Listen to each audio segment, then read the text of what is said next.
আসসালামু আলাইকুম প্রিয় দর্শক, আজ আমরা এক মহা গুরুত্বপূর্ণ বিষয়ে আলোচনা করব। আল্লাহ তাআলা নারীকে কেন পুরুষের পাঁজরের হাড় থেকে সৃষ্টি করেছেন, কেন মাটি থেকে নয়? আসলে কি নারী পাঁজরের হাড় থেকে তৈরি? আর যদি তাই হয়, তাহলে কি সেই পুরুষের সঙ্গে তার বিবাহ নির্ধারিত? এবং আমরা কি সবাই মাটির তৈরি, নাকি শুধু আদম আলাইহিস সালাম মাটি থেকে সৃষ্টি? ইসলামের আলোকে এই প্রশ্নগুলোর উত্তর জানার জন্য ভিডিওটি শেষ পর্যন্ত দেখার অনুরোধ রইল। নাম্বার 1, নারী কি সত্যি পুরুষের পাঁজরের হাড় থেকে তৈরি? এই বিষয়ে কোরআন ও হাদিসের আলোকে আমরা বুঝতে পারি যে প্রথম মানব আদম আলাইহিস সালামকে আল্লাহ তাআলা মাটি থেকে সৃষ্টি করেছেন। কুরআনে আল্লাহ বলেন, নিশ্চয়ই আমি আদমকে মাটি থেকে সৃষ্টি করেছি। অন্যদিকে হাদিসে উল্লেখ আছে যে হাওয়া আলাইহিস সালামকে আদম আলাইহিস সালামের পাঁজরের হাড় থেকে সৃষ্টি করেছেন। রাসূল সাল্লাল্লাহু আলাইহি ওয়াসাল্লাম বলেন, হে পুরুষ, নারীদের সঙ্গে ভালো ব্যবহার করো, কেননা তাদের সৃষ্টি করা হয়েছে পুরুষের পাঁজরের হাড় থেকে। এখানে পাঁজরের হাড় থেকে সৃষ্টি হওয়ার অর্থ কি? অধিকাংশ ইসলামী স্কলার বলেন এটি প্রতীকী অর্থে বলা হয়েছে। নাম্বার 1, পাঁজরের হাড় বাঁকা হয়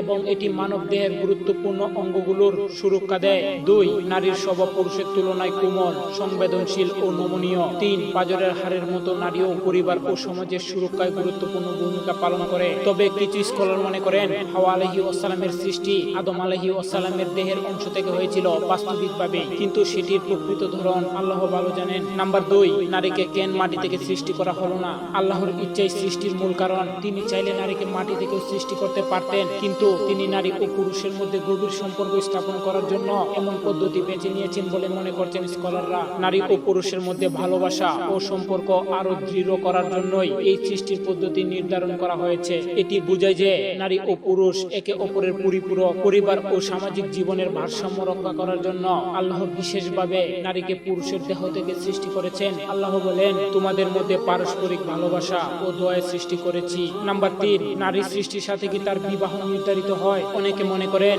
যেহেতু হাওয়া আলাইহিস সালাম আদম আলাইহিস সালামের পাঁজর থেকে সৃষ্টি, তাই প্রতিটি নারীর জন্য নির্দিষ্ট একজন পুরুষ আছে যার পাঁজর থেকে সে এসেছে। তবে ইসলাম এই ধারণাকে সমর্থন করেন না।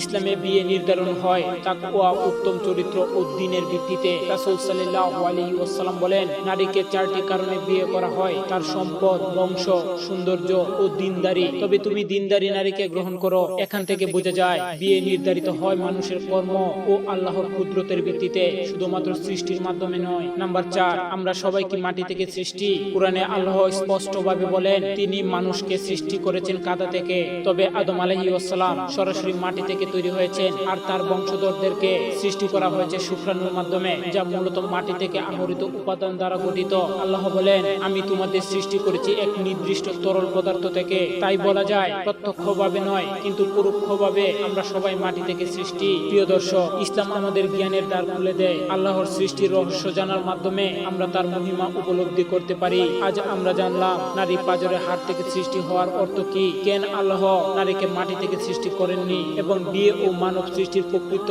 ব্যাখ্যা কি। আশা করি এই ভিডিওটি আপনার জন্য উপকারী হয়েছে। যদি ভালো লেগে থাকে তাহলে লাইক, শেয়ার এবং কমেন্ট করতে ভুলবেন না। আমাদের চ্যানেল ন্যায়ের পথে নতুন নতুন ইসলামিক জ্ঞান সমৃদ্ধ ভিডিও পেতে সাবস্ক্রাইব করুন। আল্লাহ আমাদের সঠিক বুঝদান করুন। আমিন। আসসালামু আলাইকুম ওয়া রাহমাতুল্লাহি ওয়া বারাকাতুহু।